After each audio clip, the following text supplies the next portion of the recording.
light on this topic, we have this session today. And to start the session, I invite Dr. Dhanya V.S., Associate Professor of Ophthalmology, Government Medical College, Ernakulam, my senior colleague and guide. Over to you, madam, for your session on chemical injuries. Good afternoon, one and all. And I thank KSOS for this opportunity as well as Dr. Deepa. My topic for today's discussion is chemical injuries. One splash. Okay. My topic for today's discussion is chemical injuries. One splash can change your life. Yes, you heard it right. This is one of the true ophthalmic emergency. This is the only ocular condition where history taking and examination should be delayed. There should be a proper coordination with physician, surgeon and psychiatrist required for a proper management of this condition. Bilateral chemical exposure especially, it will be devastating and it will cause a very bad visual prognosis. And about the epidemiology, majority of these chemical injuries we see in young males, workplace injuries, and they are mostly caused by alkalis, and they are mostly minor injuries too.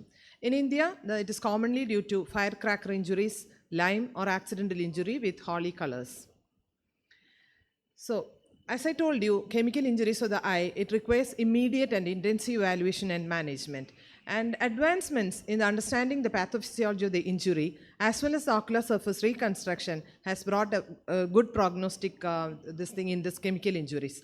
And this chemical injuries contributes to about 7.7 to 18% of all ocular traumas.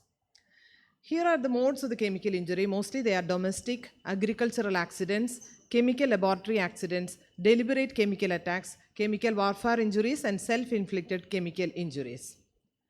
So I'll be talking about the acid and the alkali injuries mainly, and these are the common acids which you come across. That is sulfuric acid, hydrofluoric, hydrochloric and nitric acid. Of this, hydrofluoric acid produces damage equivalent to alkali burns. And among the alkali burns, liquid ammonia is the most harmful. And why these alkali burns? Definitely they are more harmful than acid burns. And why is it so? This is because of the mechanism of the damage caused by the alkali.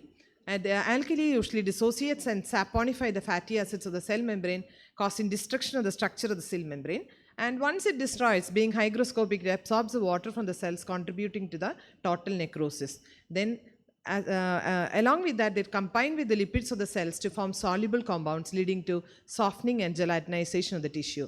All this together causes increased deeper penetration of the alkali into the tissues, and hence you cannot fathom the depth of the invasion of the alkali. It continues for days and it is very difficult to circumscribe. So the prognosis is always guarded.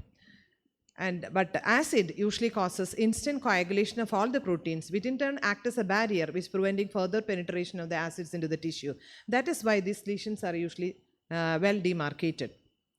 There are three stages, stage of acute ischemic necrosis, stage of reparation and stage of complications. I cannot go into the details of all this, but I'll be telling a few sentences about just to understand the stages. In acute ischemic necrosis, there will be violent inflammation of the conjunctiva, and there will be copious mucopurulent discharge along with sloughing and necrosis. And the same happens to the cornea also. There will be sloughing, widespread sloughing, and corneal opalescence will be there, and iris will be violently inflamed. And in the stage of reparation, there will be healing process starts, and there is decrease in the inflammation and increase in the vascularization happens. And in the stage of complications, you have to deal with a lot of complications following chemical injuries like symblepharon, ankyloblipharon, ectropion, entropion, lack of thalamus, trichiasis, complicated cataract, secondary glaucoma, uveitis, and dry eye. And these are a few pictures of people who had chemical injury, that is bilateral ectropion, entropion, and you can see posterior and the anterior symblepharon and ankyloblipharon, and total corneal opacity with vascularization. And grading of the chemical bonds is very, very important for assessing the prognosis of the chemical bonds. And there are two types of classification. One is Roper Hall classification, the other one is Duas classification. And in the Roper Hall classification, there are 4 grades, grade 1, 2, 3, 4, and this is mainly based on the involvement of the cornea as well as the limbal ischemia, how much the limbal ischemia is present.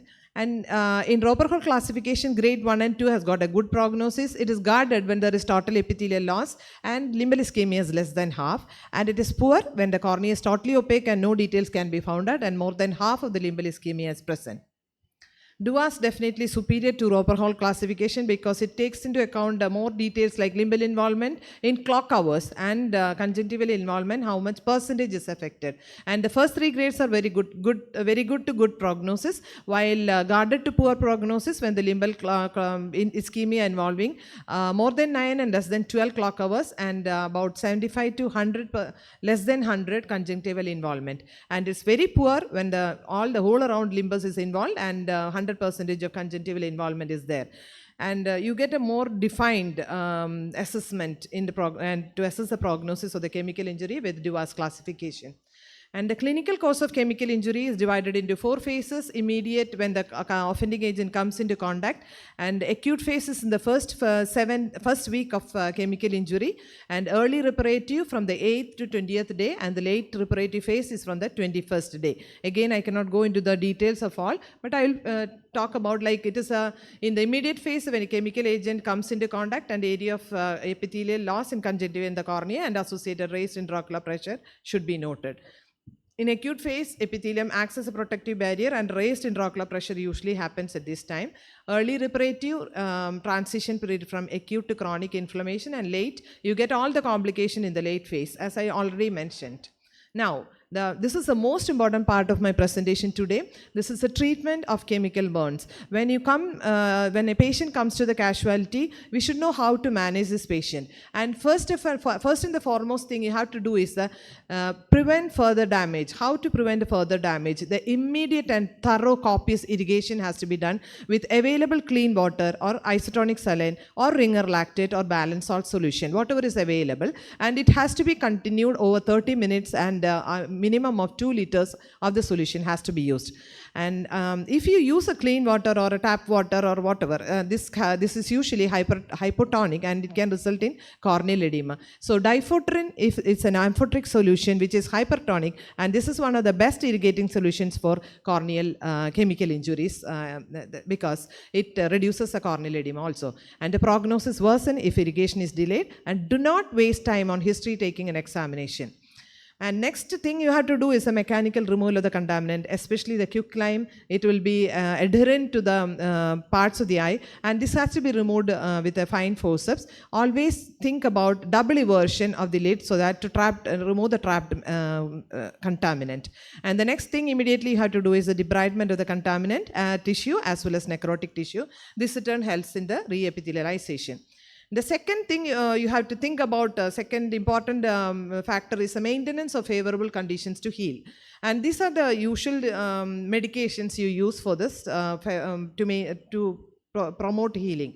First is topical antibiotic to prevent secondary infection. That is about moxifloxacin has to be given 4 to 6 times daily to prevent secondary infection. And steroid eye drops, this reduces inflammation, is the mainstay of treatment. And this should be tapered after 2 weeks because it inhibits the collagen synthesis and it will lead on to stromal ulcerations. So after 2 weeks, if you have progestational steroids like medroxyprogesterone, you can substitute the steroids with the medroxyprogesterone because it will have a minimal effect on the collagen synthesis. Cycloplegics, again, it gives rest to the eye, atropine and homide. Ascorbic acid has to be given either orally or topically. If you given orally, it has to be given at least 2 grams per day, and topically 10% 4 times a day. Lubricants, definitely it should be preservative free, and autologous serum, it has to be given every hourly. This promotes a lot of growth factors and promotes healing. And the prevention of symblepharon is a very important thing because that has to be done by smearing a glass rod with antibiotic ointment, and you have to sweep this in the upper and the lower fornices. Next is the acute phase management. I told you the topical steroids, it inhibits the collagen synthesis, so it has to be tapered after 1 week or substituted with the medroxyprogesterone. The new advances in the treatment of acute phases, platelet-rich plasma and amniotic membrane transplantation. And the late reparative phase, it causes, if the injured eye hasn't achieved intact epithelium by 21st day, there will be significant risk of permanent visual loss. So it needs surgical intervention like conjunctival advancement and tenonplasty, alloslet, amniotic membrane transplantation, and total keratoplasty. Amniotic membrane transplant, as I told you, it is good only for grade 2 and grade 3 because it contains, when all the stem cells are lost, it doesn't provide reepithelialization much faster. So it has to be combined with the alloslet. It's a simple limbal epithelial transplantation, and this contains a huge amount of stem cells, and this has to be combined with the amniotic membrane transplantation. This is very good in Roper Hall, grade 5 and grade 6. Management of the seculae, permanent persistent epithelial defect, tenonplasty with amniotic membrane transplant. And management of total limbal stem cell deficiency, that is the next thing. And look for whether it is unilateral or bilateral. If it is unilateral, then look for whether it is partial or total.